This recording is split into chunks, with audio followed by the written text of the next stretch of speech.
आहे अॼु ईद जो ॾियारो आहे। अॼु आउं सम्झां थो अहद जो ॾियारो आहे, अॼु वचन जो ॾियारो आहे।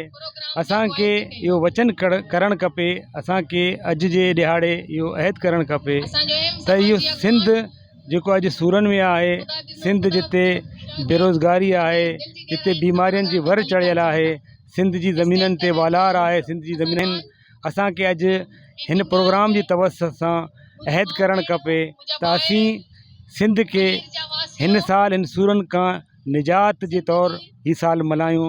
अचो त गॾिजी मुहबतूं वॾियूं, अचो त सिंधियुनि खे इहो पैगाम ॾियूं त असीं सभु सिंधी हिकु आहियूं। असांजे दरमियान क़बाइली बुनियादनि ते, असांजी दरमियान मज़हबी मसलकी बुनियादनि ते को इख़्तिलाफ़ु कोन्हे। असीं सभु हिकु आहियूं, असीं सभु सिंधी आहियूं, असां सभिनी खे सिंध सां मुहबत आहे, प्यारु आहे। ॾिसो क़ौमनि जी तहज़ीब जो हिसा हूंदा आहिनि। ऐं सम्झां थो हिते जी हुकूमतनि जी इहा नाअहली रही आहे त हिननि वरसनि खे तहफ़ुज़ कोन ॾिना, हुननि जी बचाव लाइ का उपाउ कोन वरिताऊं।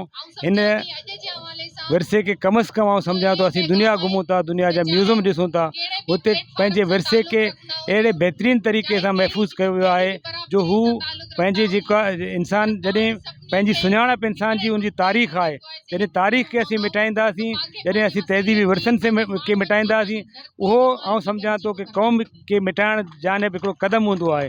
त हिते असांजी क़ौमी शुनाख़्त खे मिटाइण जे लाइ हिननि आसारनि खे तहफ़ुज़ नाहे ॾिनो वियो, उन जी अशद ज़रूरत आहे। ऐं सम्झां थो त जेको ईंदड़ हुकूमत आहे हुनखे हिन सिलसिले में बहितर उपाउ वठणु खपनि।